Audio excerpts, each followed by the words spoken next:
Olá, pessoal. Espero que todos continuem muito bem. E hoje,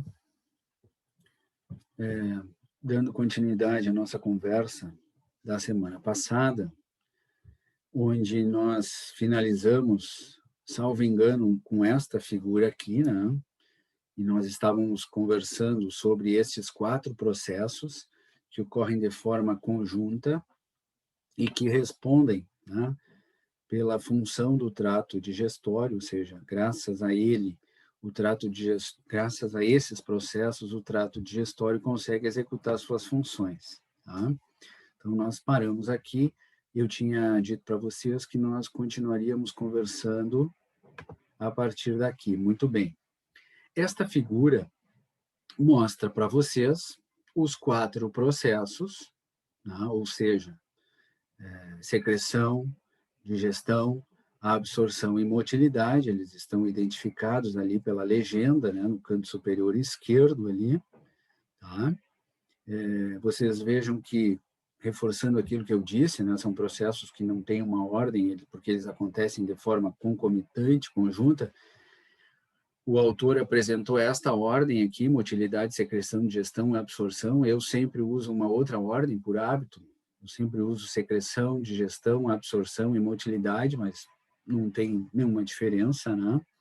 Então, aqui estão demonstrados, é uma figura bem sucinta, mas mostra para vocês aonde cada um desses 4 processos ocorre ao longo do sistema digestório.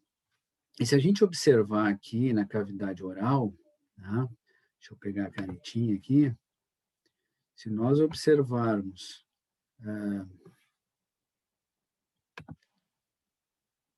deixa eu levantar aqui. Se nós observarmos aqui na cavidade oral e no esôfago, certo? Na cavidade oral e no esôfago, vocês observam que, em termos de digestão, vamos começar pela secreção. Então. Em termos de secreção ali na cavidade oral, graças às glândulas salivares, todos sabem que na boca já há secreção de saliva, né? Esta saliva é muito importante porque ela envolve o alimento que foi colocado na boca, ela se mistura a partir da mastigação, ela se mistura com o alimento que está sendo mastigado e nos ajuda muito a termos o sentido, né, da gustação, porque vocês devem ter visto anatomia, e se tiverem interesse eu posso falar de novo para vocês, vocês já devem ter visto que a nossa língua, em diferentes regiões da nossa língua, nós temos diferentes tipos de quimiorreceptores. Lembram dos quimiorreceptores que são estimulados por substâncias químicas? Pois bem, eu disse para vocês lá na Físio A, e agora repito, que na nossa língua existem quimiorreceptores, e eles estão localizados em determinadas regiões da nossa língua. Então, numa determinada parte da língua, nós reconhecemos mais o salgado, em outra nós reconhecemos mais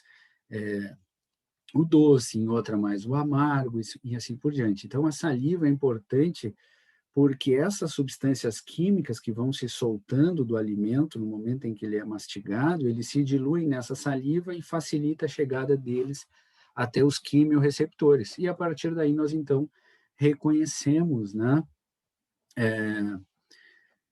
que tipo de alimento a gente está consumindo, né, que a gente está ingerindo, colocando na boca. Um parêntese, evidentemente que o sentido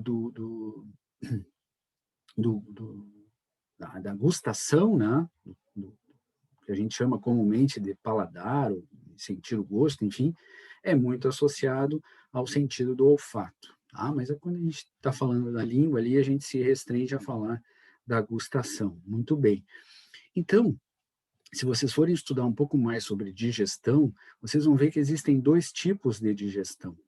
Uma delas é a digestão mecânica, e a digestão mecânica compreende basicamente a mastigação. Então, no momento que a gente está mastigando o alimento, a gente já está digerindo o alimento, porque nós estamos quebrando macromoléculas, quebrando, né, de forma mecânica, através da trituração, macromoléculas em moléculas menores e capazes de serem absorvidas, certo?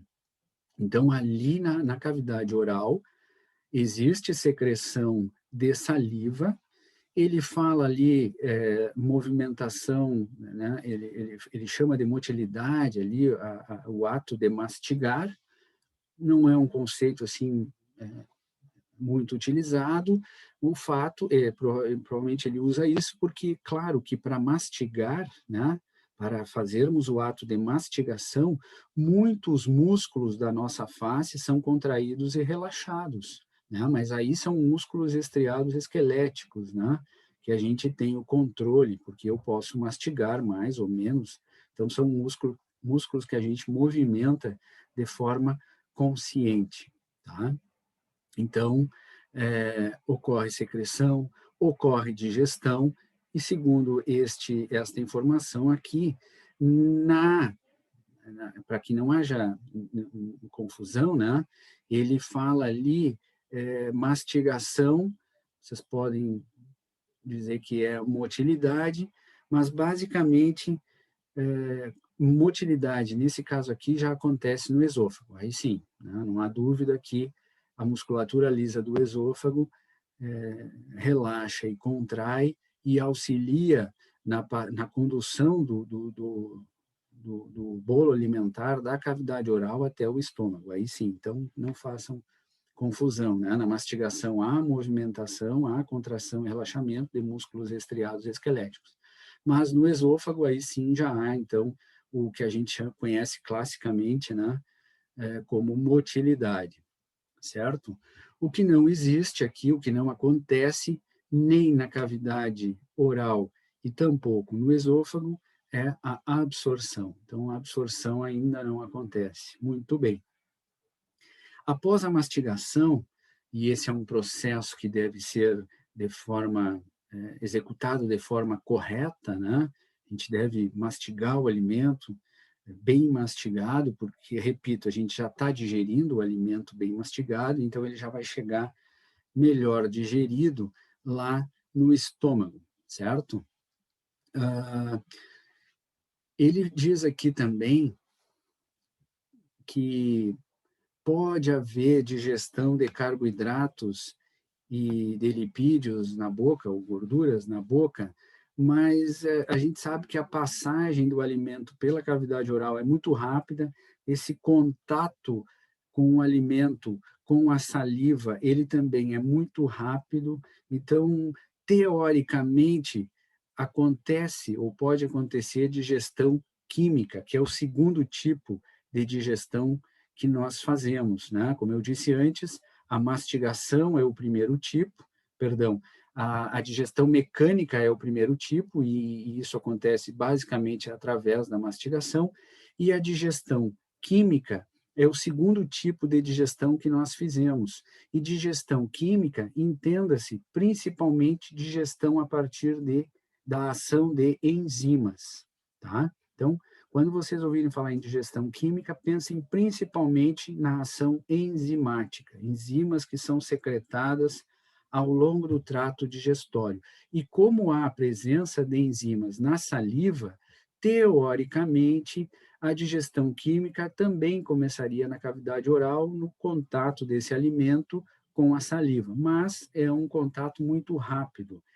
E é muito importante para a ação enzimática, existem alguns fatores que são fundamentais para que uma enzima possa agir ou não. E um desses fatores fundamentais é o pH, tá? É o pH. Então, essas enzimas que estão presentes na saliva, no momento em que o bolo alimentar chega lá no estômago, o pH gástrico ele é ácido. E a maior parte, grande parte dessas enzimas presentes na saliva e que agora estão envolvidas, né, ou envolvendo o alimento, o bolo alimentar, elas são degradadas, elas perdem a sua função. É por isso que a gente, né, assume que, teoricamente, ocorre digestão já pelas enzimas da cavidade oral, mas é uma digestão química muito rápida e, consequentemente, muito pequena, tá bem? Bom, a partir do momento, então, que o alimento sai da cavidade oral, e eu vou mostrar para vocês o reflexo de deglutição, tá? No próximo vídeo eu vou falar sobre a influência do sistema nervoso nesses processos, e aí eu vou falar alguma coisa sobre o reflexo de deglutição. Então, no momento em que nós deglutimos o alimento, e que esse alimento passa ao longo do esôfago, né, parte desta passagem é facilitada pelos movimentos peristálticos do esôfago, e muito desta passagem é facilitada, possibilitada pela força da gravidade, né? Por isso que comer deitado não é o mais indicado para nós, porque a gente perde essa capacidade de grande parte dessa passagem do bolo alimentar até o estômago, perde, né, a ação da gravidade, porque nós não estamos mais em uma posição vertical, e sim numa posição horizontal, então essa força ela é praticamente anulada. Então, a partir do momento em que esse alimento chega no quimo, e aí vocês podem encontrar na literatura já o alimento presente no estômago, envolvido em saliva e envolvido em secreções gástricas, como ele diz, como ele cita aqui, ó, né, o ácido clorídrico, né, outras enzimas, lipase gástrica, pepsinogênio, muco, íon bicarbonato, né, outras substâncias como gastrina, histamina, enfim, uma série de outras substâncias que são secretadas no estômago e, portanto, se misturam a esse bolo alimentar, vocês podem encontrar já o termo quimo, né? Q-U-I-M-O, quimo. Então, a partir do estômago, o bolo alimentar passaria já a se chamar quimo em algumas literaturas, porque ele já não é só o alimento, ele está envolvido já por outras, e misturado com outras substâncias, certo? Aqui no estômago, a motilidade é muito importante, né? Existe contração e relaxamento da parede gástrica para que esse quimo, enfim, ele possa lentamente ir progredindo, ir passando não só pelo estômago, mas também, principalmente, já aos poucos, em pequenas porções, passando para o intestino delgado, chegando ao intestino delgado. Então, é fundamental esse movimento peristáltico da parede gástrica para que o quimo vá aos poucos, né, progredindo, ou seja, chegando ao intestino delgado, certo? Já acontece graças à secreção de várias substâncias, como, por exemplo, o suco gástrico, né, que é rico em ácido clorídrico, que é o HCl, e este já acontece a digestão de proteínas e gorduras. Alguma literatura chega a dizer que acontece aí em torno de 10% de digestão de gorduras acontece no estômago. Vai depender muito, né, do tipo de alimento, e etc. Mas a gente sabe que alguma coisa de digestão já começa a acontecer no estômago, tá? E ele cita aqui já alguma absorção, tá? Então, especialmente de substâncias lipossolúveis. E ele dá dois exemplos aqui, né? Um seria o álcool e o outro a aspirina. Então, a gente sabe que alguma coisa também de absorção já começa a acontecer no estômago. Muito bem. Então, a partir do momento em que o quimo começa a chegar no intestino delgado, né, e ele vai, graças aos movimentos peristálticos, progredindo pelo intestino delgado, certo? Vai progredindo pelas alças intestinais, tá? Aqui sim, a maior parte da secreção acontece na passagem do alimento, né, do quimo, pelo intestino delgado, e aí entenda-se inúmeras enzimas que digerem proteínas, que digerem lipídios, que digerem carboidratos, certo? bicarbonato, especialmente aqui no duodeno. O bicarbonato, ele é um íon que neutraliza pH. Então, como o pH gástrico é muito baixo, ele é ácido, a partir do momento em que ele chega, que esse quimo chega no duodeno, para que não cause lesão na mucosa duodenal, é importante que haja a presença de muco, e esse muco é muito rico em íon bicarbonato. Então, esse muco, assim como ele já fazia no estômago, ele também vai proteger, né, a parede duodenal e evitar lesões. Então, ele vai, além de proteger o muco, proteger a parede duodenal, a presença do íon bicarbonato serve para elevar este pH, que até agora é ácido, tá? E levar este pH próximo da neutralidade, certo? Muito bem.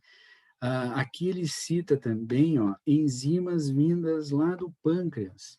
Ou seja, o que ele está dizendo aqui é que no intestino delgado, especialmente no duodeno, né, ainda no duodeno, existe secreção do suco pancreático. E o suco pancreático é muito rico em enzimas. Mas tem um detalhe: a maior parte das enzimas presentes no suco pancreático é secretado, ou seja, cai ali no intestino, ainda na forma de proenzimas, ou seja, enzimas inativas, certo? Então, a maior parte das enzimas secretadas, né, no suco pancreático, ou seja, que chegam ao intestino formando o suco pancreático é secretado, e nesse suco pancreático tem muitas enzimas, são, na verdade, proenzimas, ou seja, enzimas inativas, que serão clivadas já no intestino e aí se transformam em enzimas e aí começam a sua digestão, tanto de proteínas, quanto de lipídios, como de carboidratos também. Existe ainda um termo que vocês podem encontrar na literatura para essas enzimas inativas ou proenzimas, que é o termo zimógenos, com Z, tá? Zimógenos. Então, zimógeno é sinônimo de proenzima, é sinônimo de enzima inativa. E estão presentes, repito, em grande quantidade no suco pancreático. Voltando um pouquinho aqui, para que não haja confusão, ele cita, né, enzimas, falando do intestino delgado, e logo em seguida ele cita enzimas e bota o parênteses ali pâncreas. Ou seja, aqui no pâncreas, com essas enzimas do pâncreas aqui são enzimas do suco pancreático. Estas enzimas aqui são enzimas secretadas pelas células epiteliais do intestino delgado, certo? Que outra coisa é secretada no intestino delgado, aqui na porção inicial do intestino delgado, no duodeno? Bile. E aí ele coloca fígado aqui, né? Então, por que ele coloca fígado? Pessoal, nunca esqueçam, isso é fácil, às vezes, a gente confundir, né? A bile a gente sempre associa com vesícula biliar, correto? Muito bem. Por quê? Porque a bile ela é armazenada na vesícula biliar e a vesícula, lá na parede da vesícula biliar, tem musculatura. Então, quando aquela parede se contrai, a vesícula biliar é como ela vai secretar a bile lá no intestino, né? Ela dá uma injetada de bile, entre aspas, né? Injeta a bile ali no intestino. Mas a bile, ela é sintetizada lá no fígado, tá?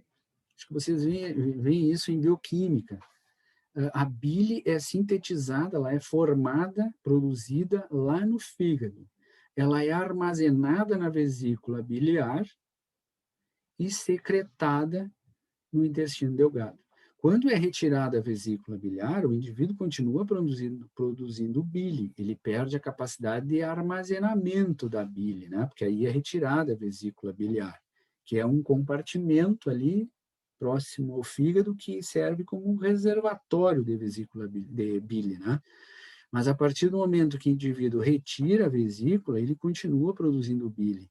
E como ele não tem a capacidade de armazenamento, ele vai ter um pouco mais de dificuldade na digestão de gorduras, porque a bile, os sais biliares que estão presentes na bile, são muito importantes na secreção dos lipídios, tá? Das gorduras.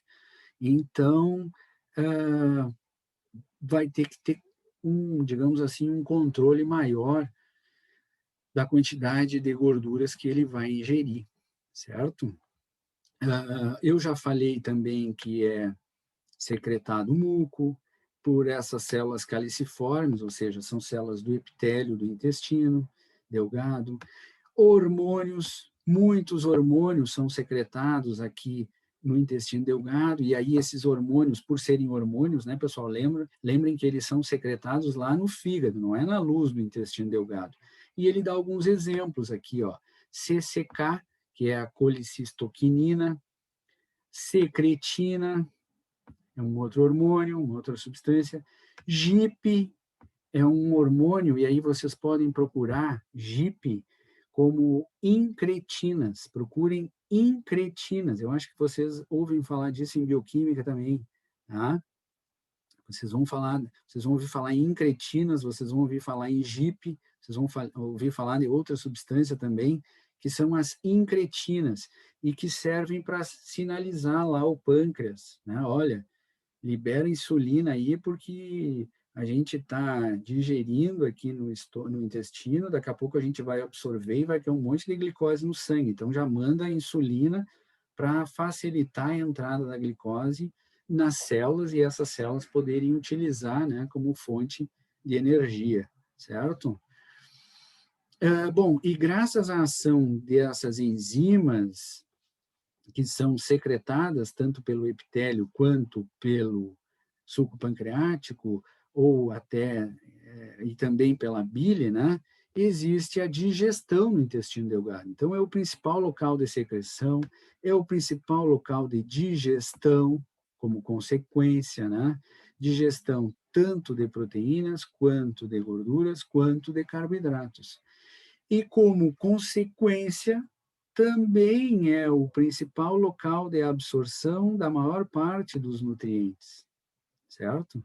Então, a maior parte dos nutrientes são absorvidos aqui no intestino delgado. Então, o intestino delgado, ele concentra muito dessas funções, né?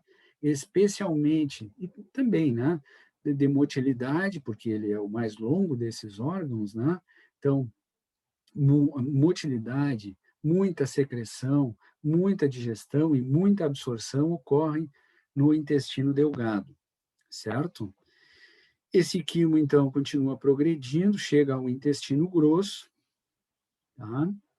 Onde, obviamente, também acontecem movimentos peristálticos, certo? Até para fazer com que este... Agora me fugiu aqui do controle da caneta.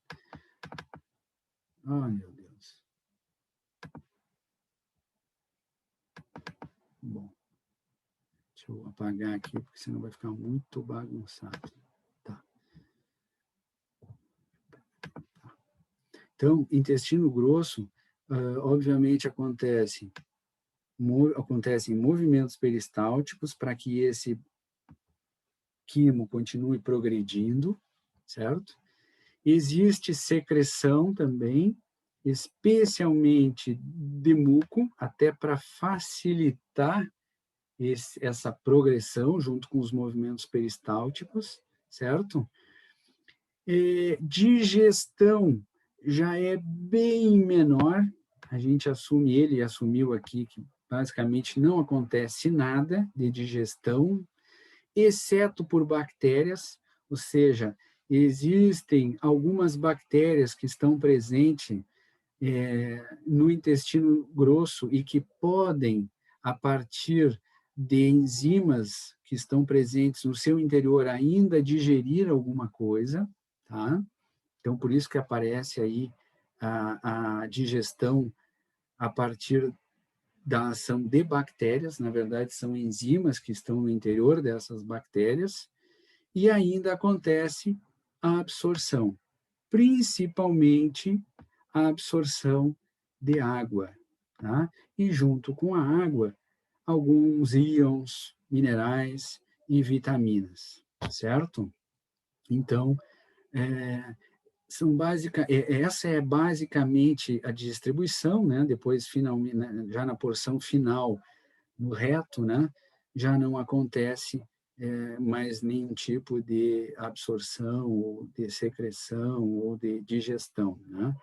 E esses processos, essa é a distribuição desses 4 processos ao longo do nosso trato digestório, certo? Para que vocês tenham uma noção e um início, né? Para que possam estudar. Vocês estão vendo, só para não deixar passar, né? Vocês estão vendo que, além desses órgãos que nós citamos no decorrer da nossa conversa, ainda aparece aqui o fígado, né? Aparece aqui o verde, a vesícula biliar, em contato íntimo com o fígado, bem próxima do fígado, e aparece também este órgão, o pâncreas, tá? Que nós citamos ele graças ao aparecimento aqui do suco pancreático. Eu lembro para vocês que quando vocês forem estudar pâncreas, acho que já falamos sobre isso lá na Físio A, né? Quando nós estudamos pâncreas, nós encontramos o pâncreas dividido didaticamente em 2 porções, uma porção endócrina e uma porção exócrina, certo? A porção endócrina é aquela associada à produção de hormônios, endócrino, né? Sempre pensem em endocrinologia, em hormônios, né? Especialmente insulina e glucagon, que são os 2 hormônios envolvidos no metabolismo da glicose. E uma segunda porção do pâncreas, a primeira é endócrina, a segunda é exócrina. Exócrina, sempre lembrem de fora, né? Se endo é endócrino, é dentro, ou seja, liberado na corrente sanguínea, o exócrino dá a ideia de fora, ou seja, é algo que é liberado em alguma cavidade que tenha contato com o meio externo, que é o caso aqui do intestino delgado, né? Que tem é um órgão cavitário que tem contato com o meio externo, certo? Então, por isso, porção exócrina do pâncreas. E quando a gente pensa na porção exócrina do pâncreas, a gente pensa em suco pancreático, que é, repito, secretado no intestino delgado, que é um órgão cavitário que tem contato com o meio externo. Certo, pessoal? Nós temos ainda 2 minutinhos. Eu quero mostrar para vocês também mais uma figura. Deixa eu baixar aqui. Puxa.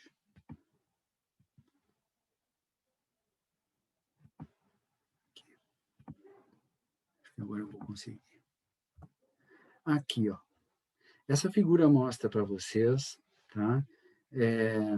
Esses processos sobre os quais nós estamos falando aqui, ele cita, parece basicamente absorção e excreção, são quantidades médias, tá? De um indivíduo de 70 quilos por dia, certo? Então, é só o que eu quero ressaltar para vocês é que de tudo que nós consumimos durante, em média, né, pessoal, em média, um adulto de 70 quilos, normalmente esses cálculos, assim, eu sempre gosto de frisar bem que a fisiologia, ela, ela faz parte da biologia, né, e a gente ouve sempre que biologia não é matemática, né, então os números, eles nos ajudam, mas a gente também tem muita coisa que a gente não pode levar ao pé da letra. Então, sempre essas figuras nos livros, vocês vão ver que grande parte das vezes são figuras, números que são calculados num indivíduo adulto de aproximadamente 70 quilos e são números médios, tá? Neste caso, médio diário. Então, mais ou menos, se nós considerarmos o que a gente ingere, mais o que a gente secreta, tá? Deixa eu pegar a canetinha aqui. Então, tudo que a gente ingere, mais o que a gente secreta de saliva, mais o que a gente secreta de bile, mais as secreções gástricas que acontecem, né, a partir das células do epitélio gástrico, mais as secreções pancreáticas, ou seja, o suco pancreático, mais as secreções intestinais, ou seja, as secreções que são realizadas pelas células do epitélio intestinal, a gente, ao final de 24 horas, totaliza uma certa quantidade, aqui ele apresentou em litros, tá? E que desta quantidade toda, nós absorvemos a maior parte delas, certo? Então, tem muita coisa que a gente secreta, certo? E principalmente a água, né? E junto com a água, muita coisa, e que será essa, que a gente secreta para poder digerir, é isso que eu quero dizer, que a gente secreta basicamente em muita água e junto com a água muita enzima e essa água está presente no suco pancreático, está presente na bile, ou seja, todos os nossos líquidos têm água, né? Por isso a gente ouve falar tanto da importância da água para o nosso corpo, né? Então, a maior parte do que a gente secreta para poder digerir o que a gente está ingerindo. E aí a gente acaba absorvendo tudo que a gente, ou a maior parte do que a gente secretou, que serviu para digerir, a gente acaba absorvendo novamente.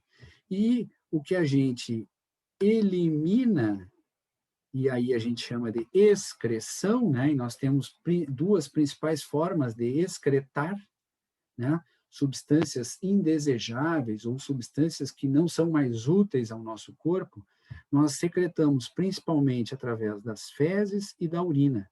A gente pode excretar também através do suor, né? Alguma coisa até através da respiração, mas a gente pode eliminar, né, na respiração. Mas quando a gente usa o termo excreção, a gente basicamente se refere a eliminação de substâncias do nosso corpo através das fezes e da urina. Meu Deus, passei aqui. Certo, pessoal?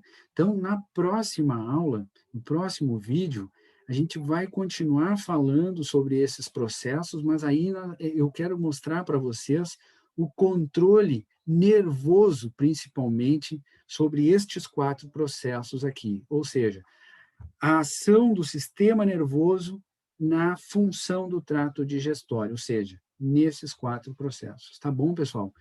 Eu passei um pouquinho, vou ficar com 33 minutos aqui. Uma excelente semana para vocês e nos encontramos na próxima segunda. Tchau, tchau, abraço.